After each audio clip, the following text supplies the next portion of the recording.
The Fields Owner Group proudly presents Huddle Up, with Bucky Brooks, JP Shadrick, John Oehser, and NFL Network analyst and former Jaguar Bucky Brooks bring you the latest on your Jacksonville Jaguars. Welcome to the new era.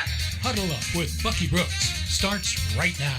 It is Wednesday afternoon. It is Huddle Up with Bucky Brooks. Busy show this Wednesday afternoon as the Jaguars get ready to head to Foxborough. I'm JP Shadrick. We've got NFL Network analyst Bucky Brooks coming up. Jaguars.com, the great senior writer John Oehser, a coaching candidate tracker. You can get the full tracker on Jaguars.com. Yes, there are some names that have been reportedly linked to the Jags, and we'll look ahead to Week 17, the Jaguars and the Patriots. John Oehser with me here. Bucky Brooks is out in Los Angeles, and good afternoon to you, Bucky. What's up? What's up, fellas? How we doing? Oh, it's Week 17. The team's lost, 7 in a row? I've lost count now, John. 7? Yes. There's social media is not the place to be, and so beyond that, it's going just fine. Bucky, how are you? I'm doing all right. I'm just focused on this week, just trying to get through the weekend, see if we can get a win against the Patriots. That'll be a nice little capper to the end of the year. Start off the new year. It'll be a good start to the new year 2022. Listen to this guy. Did you not get the zipper memo, Bucky? The quarter zip. Quarter zip memo today? Now, here's what it is. So it's part of a new thing because we're going into a new era of Jaguars football. So what I want to do is up the ante personally to see if I can change the luck down in Jacksonville. So maybe I'm going to take it up a notch. So instead of maybe wearing my sweatshirts and customary stuff, like maybe I'll kind of go Tom Coughlin style and maybe suited and booted a little more. Well, it's a solo flight, Buck. I can tell you that. I'm even going to put on my hard shoes. My hard shoes, I'm wearing my socks and make sure I'm always appropriate. We're going to make sure we show up 5 minutes early for everything, all that other stuff. We can go back. We can go all the way back. We can turn back the clock. Solo flight. That's great. We'll get to all the breaking news on the COVID-19 reserve list coming up in just a little bit. That they've added some names today. No names taken off. We'll get to the full list coming up. Well, plenty of coaching candidates have been linked to the Jaguars over reports over the last 2 days. Yesterday, they could officially start reaching out to other teams, and there are 8 names that have been linked to the Jags. You can catch them all on Jaguars.com. John Oehser, you have put together a coaching tracker. There they are on your screen. The 8 names that have been linked to the Jaguars: Bowles, Caldwell, Eberflus, Hackett, Leftwich, Moore, Peterson, and Quinn, and reports today that Dan Quinn will not interview for the Jags. But as of this morning, there you go. That's fine. 7's enough. It's a lot. 8 is enough. Yeah. 7's good. Yeah, I'm fine with that. And I like the list. Bucky, I think we talked last week. I'm a Caldwell guy. I worked with him for 10 years in Indy. Respect everything he's about, but that doesn't mean he's the only good candidate. To me, it seems like there is a clear leadership angle here. I think all these guys, from what I know of them, you probably know them better than I do, qualify with the one thing that I want is a leader of men, somebody who the players can look at and respect and can set an organizational tone. Professional football, all these guys have been in the league and around the league a long time, at least a decade, I think. If you count the playing time of Leftwich and Moore, I'm sorry. So I like the list. Anything stand out for you, Buck? Yeah, there are a couple of interesting names on the list. Look, I'm on record saying that I believe this is one that you have to think about someone who has done the job before, because this is going to be tough to have on-the-job training with the depth of the rebuild, like where you have to pull the Jaguars out of, particularly after the last episode with Fire. Jim Caldwell certainly is a candidate that fills the bill. Everything you hear about him is outstanding in terms of like how he is with players, how he is with people around the building, his plans and the success that he's had. Doug Peterson is another one that is a good one, Super Bowl winner, a guy who certainly understands how to put the program together. I think, but then you also have to kind of try and see if you can connect the dots, because if Trent Baalke is going to continue as the general manager, what is the working relationship going to be like with some of these guys? Todd Bowles might be a name that you want to keep in mind. Todd Bowles is a Bill Parcells disciple. When you think about Bucky has a tight relationship with Bill Parcells as well. So maybe they see football through the same vision and viewpoint. So that could be something. And naturally, Byron Leftwich, being a Jaguar who understands the culture that's been around the Jaguars, has been in the building, has played on that field. Players will certainly be able to relate to him. And so I think it's a very, very good list. And, we just kind of see what it looks like after the first set of interviews and after the Jaguars determine what is it that they want in the next head coach. How do they want to kind of build this out for the next era of Jaguars football? And JP, I think I can speak for you on this too. I feel like I know Nate Hackett very well, the Green Bay offensive coordinator from his time here. No doubt. I feel fortunate that I was able to get to know Nate very well in 2017, a little bit in 18. He was sort of the one who came up late yesterday as the last guy on this list, but I don't want to give him short shrift. I think he'd be an outstanding head coach. I think at some point he's going to get a job and do a great job. He's a lifer, if you will. His father was Paul Hackett. Mm-hmm. Nate knows football as well as anybody and knows people as well as anybody on this list. I can say that. So no problem with Nate on that list either. Bucky, how these things? Can I ask? Because I don't know Nate as well, but I do know his dad. I played for his dad in Kansas City, and his dad was a lifer. His dad was up under Marty Schottenheimer when I played for the Kansas City Chiefs. So his dad certainly knows how to coach and lead a program. And I know Nate was there, obviously, during the 2017 season, the last time the Jaguars were really prominent. Give me a little more, because I've seen him. I was around him at Syracuse when he was with Doug Marrone and those guys. But how is he? Because you talked about his preparedness. I just haven't been around him enough to really speak on how good he would be as a leader in that building, a place where he's been before. I think pretty good as a leader. He not sure what the word is. He gets it from talking to him on the side about football when he was here. I think he understands how the building works. I think he understands that part of it. Would he relate to defensive players? I guess I don't have anything tangible on that, JP. It's just my sense. I've been around a lot of coaches over 26, 27 years doing this, and he just feels to me like a guy that can relate to players. Seems like a straight shooter. He's not going to a straight shooter. I just know that 2017 they were not the most talented offense. Ended up sixth in the league in total offense. Yeah. People think of that team as all defensive team. He squeezed a lot out of Blake Bortles and a lot out of the ability to get the most out of that offense. And I never talked to any players who didn't have a great deal of respect for him. I guess being a coordinator, I don't have that much tangible as far as leadership. It's more of a sense that I think he would do a good job with it. Didn't it switch up kind of as the year went along? They ran the ball a lot early in the season, and then once late November, December came around, that's when Blake got hot, right? Yeah. And they kind of followed that trend. Yeah, very much. I mean, I respect him a great deal as an X's and O's guy, and I saw nothing to make me think he couldn't handle the leadership role. Maybe I'm clouded because I like the guy a lot, but I sensed that out of him that he'll be able to do it. Yeah, here's what I know. My experience with him was watching the work that he did with Ryan Nassib at Syracuse when Doug Marrone was there. And I would say that Ryan Nassib, quarterback prospect, was eventually drafted maybe by the Giants in the fourth round, wasn't necessarily the most talented, but they found a way to generate a lot of offense. And it was very creative. It was a lot of smoke and mirrors things that they did to maybe make him play at a level that wasn't his level. And so the reason why that kind of stands out to me is when you think about Trevor Lawrence being a young quarterback in the system that Trevor Lawrence played in at Clemson. I believe Hackett is not too far removed from the college game to incorporate some of those concepts and ideas to help Trevor Lawrence get going. Because let's be honest, it is about getting the young quarterback going while also building it around it. And so there needs to be some of that creativity available to be able to help the young quarterback get going and bring about the other pieces of the offense. So his name is an interesting name, even though I can't personally vouch for him, having not been in the building with him.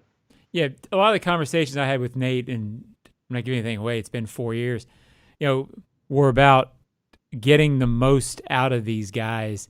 I think he knew what Blake was and wasn't as a quarterback. I think most people did by then. He was able to get an awful lot out of that offense, awful lot out of what Blake could and couldn't do, and the same with a lot of the players. Fournette was here as a rookie, and I just recall him talking a lot about being able to use what those players could and couldn't do to their advantage, and within the framework of the way Doug wanted games called, which they didn't want. I mean, Doug didn't want to, at that point, Blake throwing the ball all over the field. No. They wanted to be able to control within the system of what the Jaguars were doing defensively. Either did Tom Coughlin, but yeah. Well, right. Yeah, I mean, it was within a tricky circumstance. I thought Nate got a lot out of that team that year, and then it all kind of blew up next year. And frankly, I never thought Nate should have been fired. I didn't think that anything going on that year. It felt a little bit like they had to make some change, and Nate kind of drew the short straw. And, I was sorry to see him go at the time. I'd love to see him back. Can I mention one other guy, because I didn't get a chance? Matt Eberflus from the Indianapolis Colts. What I would tell you is, in watching his work over the years, one thing that I can respect about him and what I know about people that have been around him, he has a way of being able to get his teams to play really, really hard. And because he is in the division, there's a level of familiarity that might give him an edge over some of the others when it comes to building out the Jaguars. I will say that he is a Rod Marinelli disciple. And if you've been around Rod Marinelli is a guy who's no nonsense when it comes to high standards, high demands, high levels of accountability and commitment from the players. And in turn, they respond with a player-driven culture that performs at a high level. Just keep an eye on him, because there are a lot of good things that people say about him and the work that they've done in Indianapolis when he took on a job where he's working with Frank Reich, who wasn't the guy that hired him to be the defensive coordinator, but yet this team has played really well with those guys in leadership positions. Guys, we'll come back in a moment and take a look at the latest additions to the reserve COVID-19 list. A few more names added this morning and a few more names added this afternoon for the Jaguars, who are out of the building working today. Huddle Up with Bucky Brooks is brought to you by Fields Cadillac of Jacksonville and Fields Cadillac St. Augustine, members of the Fields Auto Group. This is Huddle Up with Bucky Brooks on the Jaguars Digital Network.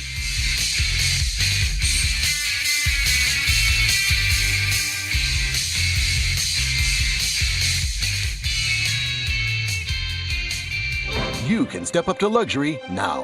Hello, I'm Dan Fields. Whatever you're driving, you can step up to luxury now. Plus, get our Fields amenities, which include complimentary loaners, car washes, and our cafes. Make this your year to step up to luxury at Fields Cadillac, Mercedes-Benz, Porsche, Land Rover, Jaguar, and Lexus. When it comes to the ultimate car buying experience, there's only one name that matters: Fields. And Fields matters because you matter. The Fields Auto Group, proud partners of your Jacksonville Jaguars. Crown Royal's That Deserves a Crown program recognizes local heroes for making a positive impact in the community. The Jaguars and Crown Royal are giving back to those who served this season, celebrating these individuals with the ultimate VIP Jaguars home game experience. Nominate someone who deserves a crown today at jaguars.com/Crown Royal promotion. Please drink responsibly. Are you tired of not seeing clearly?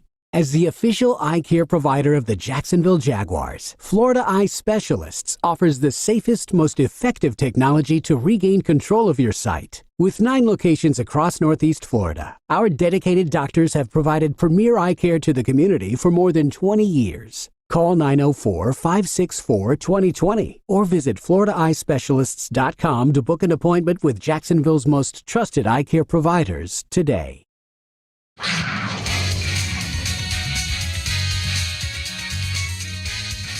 Right now, we're still working through a ton of the COVID stuff that we have going on here.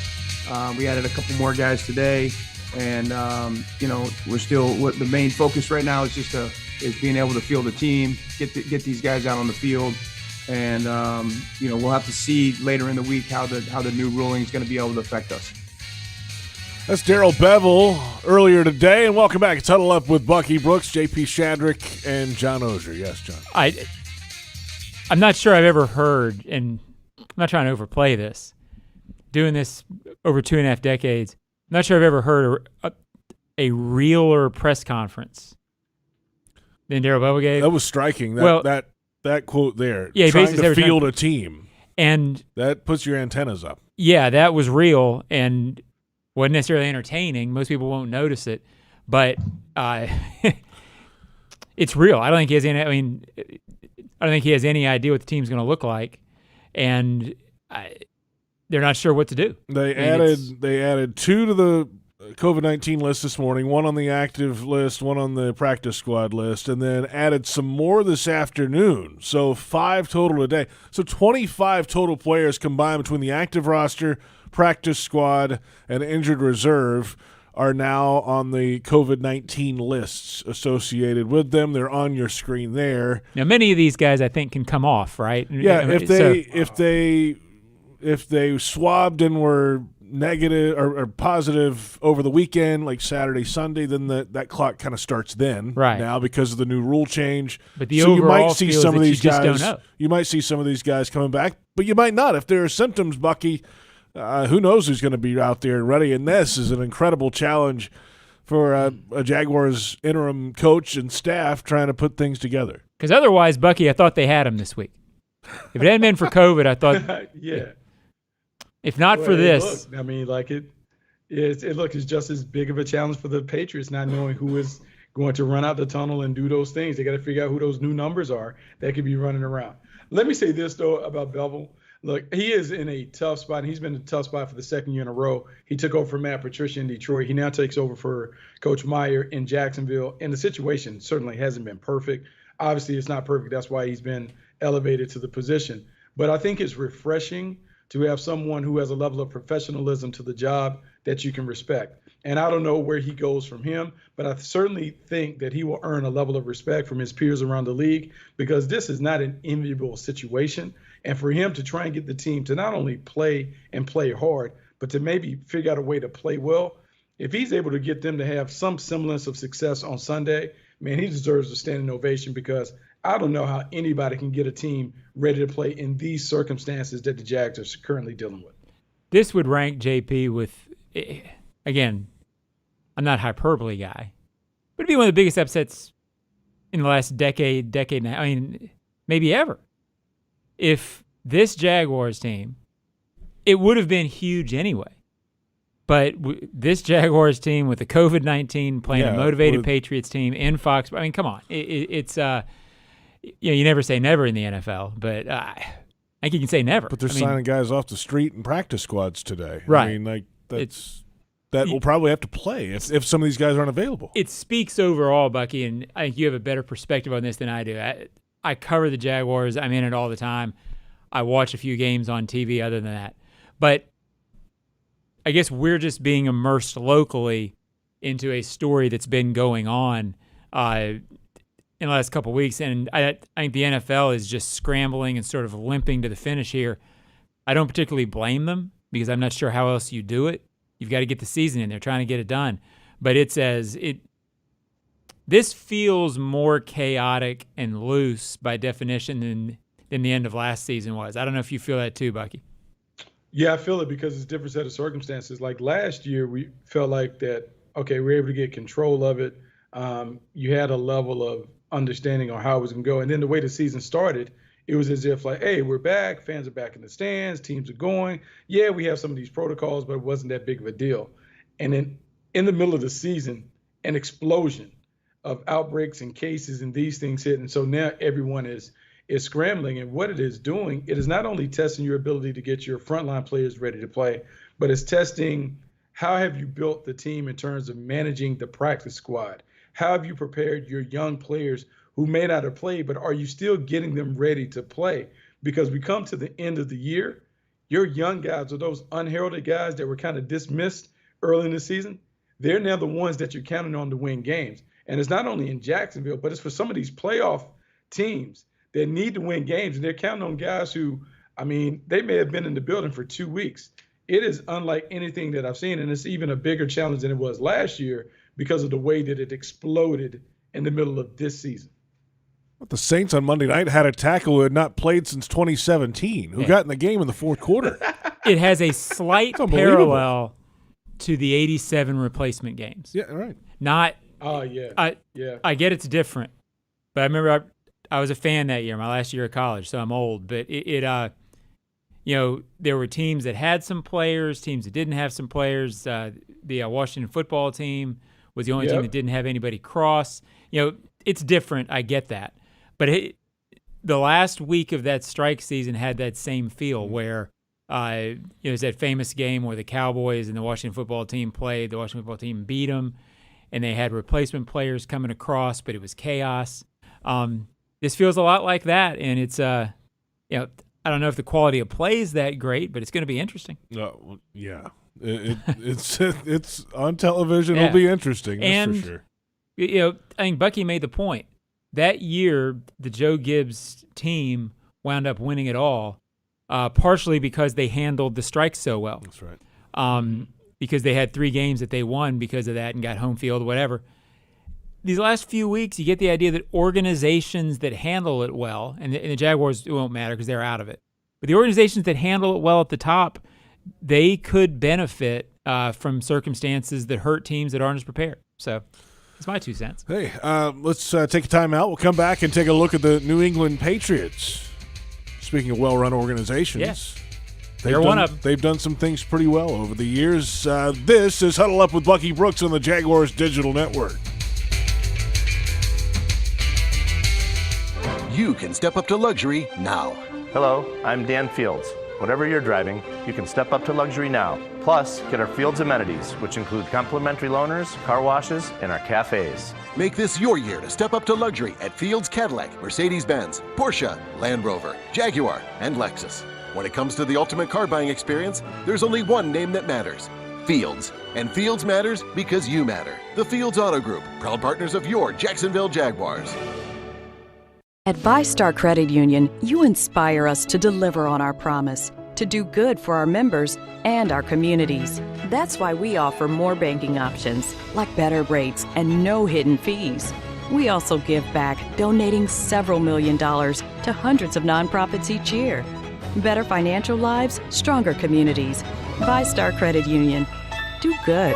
Bank better. Visit vystarcu.org/join. Insured by NCUA.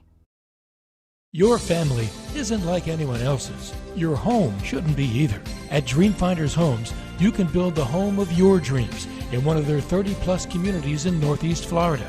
Choose from luxury single-family homes or maintenance-free townhomes from the 200s. Dreamfinders specializes in homes built to fit your lifestyle. To find out more, call 904-738-0165 or visit dreamfindershomes.com.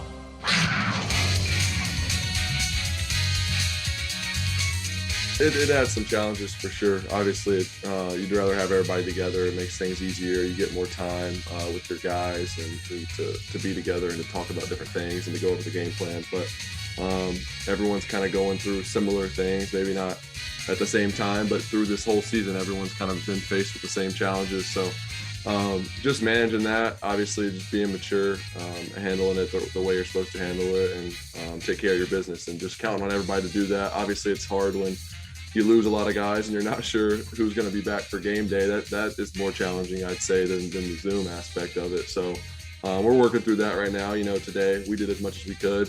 Had a good mental day, moved around a little bit, and just trying to get whoever can play all those guys ready, and had a good start today. That's Trevor Lawrence today, of course, and welcome back. It's Huddle Up with Bucky Brooks, JP Shadrick, John Oehser. The Jaguars face the New England Patriots this coming Sunday. It's on the schedule. The Jaguars have 25 players on the reserve COVID-19 list. Trevor Lawrence is not one of those. He spoke with the media today. One more of those pregame next week, and then all of a sudden the season's over. John, hello. You're deep in thought here. Well, what's wrong? Can you imagine, and I say this I have an incredible respect for Trevor Lawrence. At 22 years old, what he has handled this year. But can you imagine every once in a while when he gets in the car on the way home, what he must think in terms of what he's going through right now? He's been asked to be the spokesman of the organization at 22 years old, which I get that he's the number one pick, but he's still a kid, and having to put in the responsibility of you must be the spokesman, you must handle it all with maturity. He went through the Urban stuff. He's going through his rookie year, and now COVID is exploding around him. He's got to speak to that. Mm-hmm. At some point, he must walk in the door to Marissa and just put his head on the shoulder and just cry. I mean, I would. I mean, and again, I'm trying to be funny with that, but Bucky, credit this kid for how he has handled and continues to handle. Is it unprecedented? I don't know, but it's got to be up there in the Rushmores of weird rookie seasons. Oh, absolutely. And that's why I think we have to ignore the outside noise from those who are taking shots at Trevor Lawrence about his rookie season. Like, it's one thing if just the issues, if he was just focusing on ball and having to do all that, and then the numbers came in as they were. But, I mean, he has had to deal with a circus act for most of the season. I mean, the guy is 22 years old. He's the number one overall pick. He doesn't really get named a starter until the middle of training camp. I mean, really the second or third preseason game, he gets that. And then 3 weeks later, he's having to kind of answer and address for circumstances that aren't within his control. And then you have this, you have him taking over as the leader, you have his coach being fired, he takes over and he has all this other stuff swirling around the organization, and he's expected to play at a high level. It's one thing to be an NFL player. We all can deal with distractions, but what he has been tasked with, it is unprecedented. I mean, he can't even get to the ball part of it because he's dealing with all the stuff that happens away from the field. I'll just be happy if next year Trevor Lawrence is just able to focus on football and just being able to throw the ball from point A to point B on a spiral on time and on target. That's what I hope for him, because this year he is not supposed to handle all the stuff that he has on his plate. You know what the new coach needs to tell him, JP? What's that? Go rest, sleep. When you wake up in a couple of months, we'll talk. Just get I mean, I remember Baselli, I'm sure you've heard this story from Tony, talking about his last day, the day after the last rookie game in 1995, his rookie season. And he said all he wanted to do was get away from football, get away from Tom, get away from everything. It wasn't Tom, but it was just that it had been so much. All right. Well, Baselli didn't go through anything in 95 compared to this kid. You know? Yeah. So that's the spirit of a lot of players have that at the end of a lot of seasons. But for Trevor, just get away, relax. You're fine. Come back. We'll talk football when you come back and you're ready. That leads us into a polar opposite situation for a rookie quarterback, and that rookie quarterback is Mac Jones in New England. They've got the parts around him. They've got, of course, an established coaching staff. They've got everything kind of going the right way around Mac Jones, and his production is really been strong because of that, Bucky. You see the numbers there on your screen, 67% passing, some touchdowns, 12 interceptions, but, there's been moments where he's really stood out and played well. What do you think of Mac Jones' rookie season? And it is I think it's the success of the group around him that kind of he doesn't have to do it all by himself.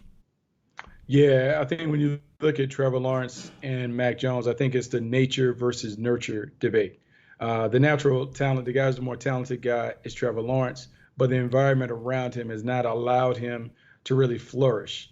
Mac Jones, meanwhile, is in a perfect environment in terms of he has a great coach, he has a great coaching staff, he has an organization that has stability. The pieces around him have handled the responsibility of playing well and making it very, very light on him. And he's been asked to really manage the game. And there's nothing wrong with being a game manager, particularly when your team wins games. And this is how the Patriots have operated for years. The thing about Mac Jones is in the last couple of weeks, as we get closer to the postseason, what great teams do is they force teams to play left-handed. And what teams have been able to do is they've been able to take away the running game at times. They've been able to attack the defense, and they put it on Mac Jones to have to play quarterback. And he hasn't been able to do it at a high level. And so some of that might be Mac Jones hitting the rookie wall, because this is a marathon. It's a long season. And another part of that is, hey, man, this is where he is, and he doesn't have the superpowers to play the game on his own accord, where he has to improvise and do some of those other things that some of the elite quarterbacks are able to do with their talent. And so it'll be interesting to see which Mac Jones shows up against the Jaguars on Sunday. Yeah, that was what I was going to ask Bucky, as a matter of fact, was last couple of games a little bit down to earth, and that you would expect that, considering that he is not an above the X's and O's quarterback this year. It would be fascinating to me to see how, not this week, I think he'll be fine this week, because I'm not sure the Jaguars have anything to fool him with. But as the playoffs go on, does he make plays above the X's and O's, or do you see more of the 14 of 32, 0 touchdowns, 2 interceptions? I don't think he's that guy, but where is he going to be in the middle of it? He has really benefited from being in an outstanding organization this year. Yeah, sure. They can run the ball. They got all kind of stuff going on for them. Yeah, no, it'd be interesting, because if I'm the Jaguars, I'm Joe Cullen, I throw everything at him. I come at him with everything, because the easiest way to get young guys, like the guys that he's going to be tasked with to play, is, man, you might as well dial up blitzes and make it very, very simple in the back end. Hey, man, we're going to play cat defense. You got that cat. Run with that guy all over the field. We're going to bring pressure and blitz, and we're going to see if Mac Jones can hold up. Trying to do something else where you're going to fool him with zones and disguise and all that other stuff, you play into his hands. I think you got to be aggressive and come after him, because, look, no one expects the Jaguars to win or keep this game close anyway, so you might as well take your shot. I mean, you may knock him out. See who's available for the Jaguars also. That could change who knows what and when on both sides of the football. This Sunday, a little too early to tell on that on this Wednesday. Let's come back. Hey, final thoughts straight ahead. And I know there are many. I got some thoughts. John has some thoughts. Bucky certainly does. I'm out of thoughts. This is Jaguars. This is Huddle Up with Bucky Brooks on the Jaguars Digital Network.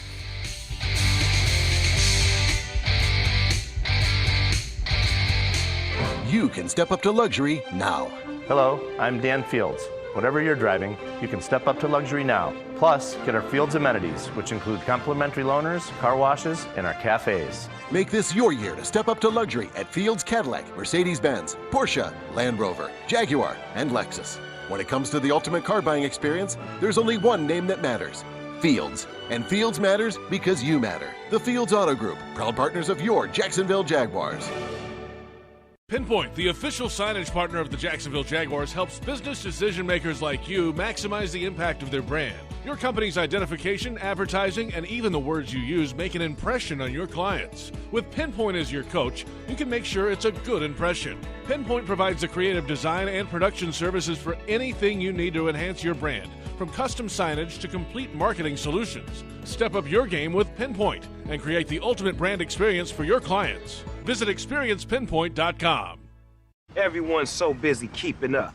Forget about the Joneses. We all on our telephones with the texts and the tweets and the beats. What he said, she said, can't even follow the thread. Down the hole, we all go. Me, I like keeping up too, with my Corona and my attitude. That's La Vida Más Fina. Relax responsibly. Corona Extra Beer. Imported by Crown Imports, Chicago, Illinois. We're back. Final moments of Huddle Up with Bucky Brooks, JP Shadrick, John Oehser, the Jaguars, and the New England Patriots coming up at Gillette Stadium in Foxborough, a place the Jaguars have never won, Bucky. They'll try to snap that skid this week. Yeah, I got bad memories of it. Last time I played up there was the AFC Championship game when we went up there, and it was frigid and cold, and we had a couple turnovers that cost us a shot at that Super Bowl. Otis Smith. So I would love for us, Otis Smith picking one off and going back. We blew a couple red zone opportunities.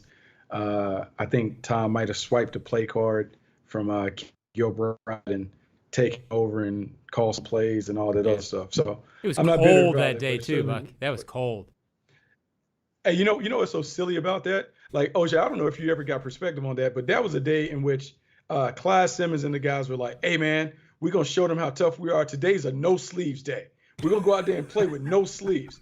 And so my silly self goes out there with no sleeves, trying to return a kick. And I would tell you, I have never been more distracted in the game. The only thing I thought about for the first half was how I can either sit on the hot bench, stand beside the heater, or put on the big jacket. That is the only thing I thought about for about 30 minutes. And then at halftime, I put on appropriate gear, and I actually felt like I could concentrate on the game. But prior to that, I was not concentrating or focused. Veteran leadership let you down. Wow. Tough Bucky over here. Jeez. Real intimidating. Not smart. Real Don't let equipment beat you. That's what I will advise. Well, I'll be dressed warmly, but don't. Out of the number of things you'll worry about this weekend, Bucky, don't worry about me not being warm enough. I mean, I think I saw you a little bit in New York. You looked like you were appropriately attired. I expect you to be fully equipped for this one, because that cold in Foxborough is a little different. It is than different. Some other. Yeah. Some of the cold. Yeah. No doubt. JP? Yeah, I think it's going to be not crazy cold, though. But it's rainy, I think. I think there's a chance for some rain. Yeah, Sunday, 52 rain. The next day, it gets a little colder. But, I'm going to be honest with you, JP. Like rain, inclement conditions, that's not really for me. I'm a 75, 80-degree sunny. You live in Los Angeles now. That's why. I mean, I am. But even in Jacksonville, I like it nice and warm and hot. I'd rather deal with that than the other stuff. I want ball to be played where it's not something that is holding us back from being able to maximize our potential. So no cold weather games for me. Well, they're going to play some ball this week, JP. Yep, they are. That much I know. Yep, they're going to tee it up 1 o'clock Sunday. And Bucky, we'll talk to you a little later in the week. Hey, man, let's have fun. Let's do it. The well-dressed, as always, Bucky Brooks joining us on the program. And the not-so-well John Oehser. And then there's JP us. Shadrick. Yeah, that's John Oehser. I'm JP Shadrick, Joe Fortunato, Brent Reber. Have a good one. It's Huddle Up with Bucky Brooks on the Jaguars Digital Network.